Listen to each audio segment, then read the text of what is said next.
Connais-tu Marcel Duchamp? Né en 1887 près de Blainville, il est le troisième enfant d'une famille bourgeoise, un milieu dans lequel les activités culturelles et artistiques sont grandement sollicitées. Dès ses 15 ans, il commence à peindre, puis, après ses études secondaires, rejoint ses deux grands frères à Paris, où il s'inscrit dans une école d'art. Fréquentant les cercles artistiques de cette ville, il préfère passer son temps à jouer au billard qu'à aller en cours.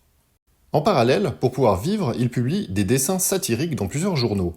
Rattrapé par la mère patrie et son service militaire, il arrive à se faire dispenser de cette obligation et travaille chez un imprimeur à Rouen.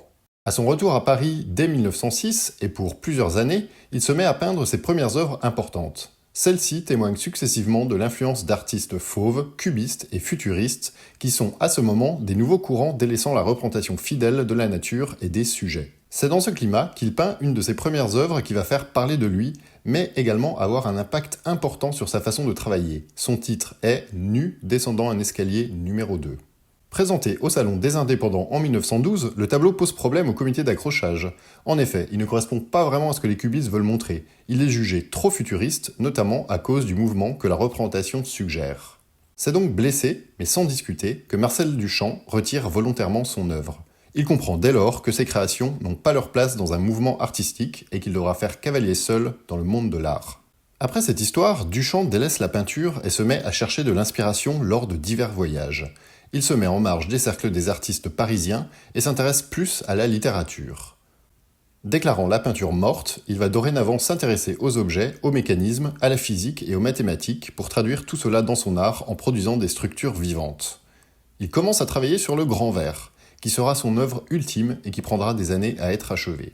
Dans un climat tendu de guerre en Europe, Duchamp débarque aux États-Unis en 1915 et découvre avec surprise qu'il y est très célèbre, cela à cause d'une de ses œuvres exposées à l'Armory Show à New York. C'est une nouvelle fois Nu descendant un escalier qui fait parler de lui. En effet, le tableau divise les spectateurs. Il y a d'un côté la team premier degré qui ne comprend pas où est le nu et voit plutôt des tuiles ou des clubs de golf. De l'autre côté, une élite d'Américains riches et cultivés crie au génie et salue cette nouvelle vision de l'art qui se détache de la tradition académique. Louise et Walter Arensberg font partie de cette élite. Ils prennent le jeune Marcel sous leur aile en lui offrant un toit et un atelier. Aux États-Unis, Duchamp vit sa meilleure vie. En tant que héros des artistes et des intellectuels, il profite de son nouveau statut, se lie d'amitié avec des artistes tels que le photographe Man Ray, se livre à des soirées à excès en tout genre, mais aussi, en parallèle, travaille et réfléchit à son art et plus particulièrement au grand verre. C'est également pendant cette période qu'il invente le concept pour lequel l'histoire de l'art va retenir son nom, le ready-made. Le concept est relativement simple à comprendre. L'artiste choisit un objet manufacturé et lui destitue sa fonction utilitaire première, souvent en lui appliquant une modification mineure, lui ajoutant un titre et éventuellement une inscription. L'objet ainsi exposé devient dès lors une œuvre d'art à part entière. Le premier ready-made de Duchamp est une pelle à neige nommée en prévision d'un bras cassé. On peut également citer roue de bicyclette ou l'égouttoir. Mais le plus iconique et celui qui retiendra l'histoire de l'art est Fontaine, qui n'est autre qu'un urinoir tourné à 90 degrés et signé R. Mute 1917. En tant que membre fondateur de la Society for Independent Artists et ayant quelques différends avec le comité d'exposition, il décide de les provoquer en proposant cette œuvre sous un pseudonyme. En principe, aucune œuvre ne peut être refusée, il suffit de payer 6 $ pour pouvoir participer à ce salon. Mais encore une fois, le monde de l'art, même le plus averti, n'est pas prêt à la vision artistique de Duchamp. L'œuvre est tout simplement refusée pour cause de vulgarité et de plagiat, considérée comme une pièce commerciale ressortissant à l'art de la plomberie, et donc pas du tout comme une œuvre d'art en tant que telle. Les années qui suivent sont marquées par un voyage de presque 1 an à Buenos Aires où il joue aux échecs, probablement sa seconde grande passion. Il retourne également en Europe et se rapproche des dadaïstes, notamment avec sa Joconde détournée au titre évocateur L-H-O-O-Q.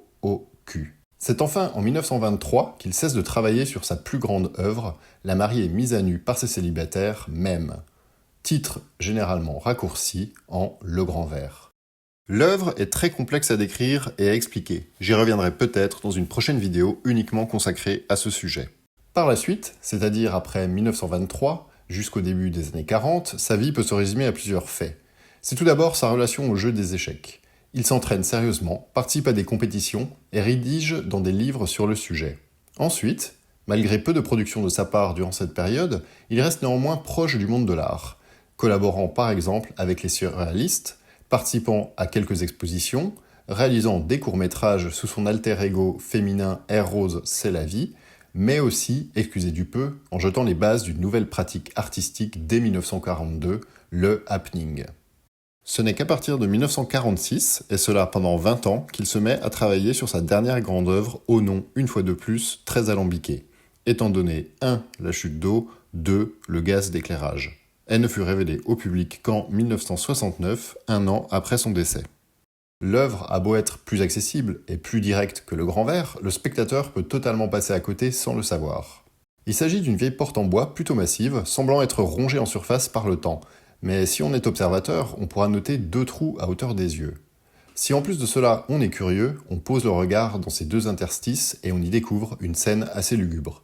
Un corps féminin nu, sans vie, gît sur une clairière verdoyante, le visage masqué par sa chevelure et tenant une lampe à gaz allumée dans une main. La scène est plutôt macabre et est sujette à beaucoup d'interprétations que je ne détaillerai pas ici. En effet, Marcel Duchamp lui-même était toujours enclin à entendre toutes les interprétations possibles sur son art. Il les encourageait même, car, plus que d'y percevoir des vérités sur son travail, elles ont le mérite de poser de nouvelles questions et d'être autant de nouvelles créations. Un raisonnement qui paraît plus que logique de la part d'un artiste qui a remis en question la peinture, inventé de nouvelles pratiques artistiques et finalement été l'un des acteurs majeurs dans le passage de l'art moderne à l'art contemporain, mais avec peut-être un peu trop d'avance sur son temps. Voilà, c'est tout pour cette chronique sur Marcel Duchamp, j'espère que cela vous aura plu, et si vous êtes arrivé jusque-là dans la vidéo, n'hésitez pas à me dire en commentaire quel artiste vous voudriez voir dans ce format. À bientôt!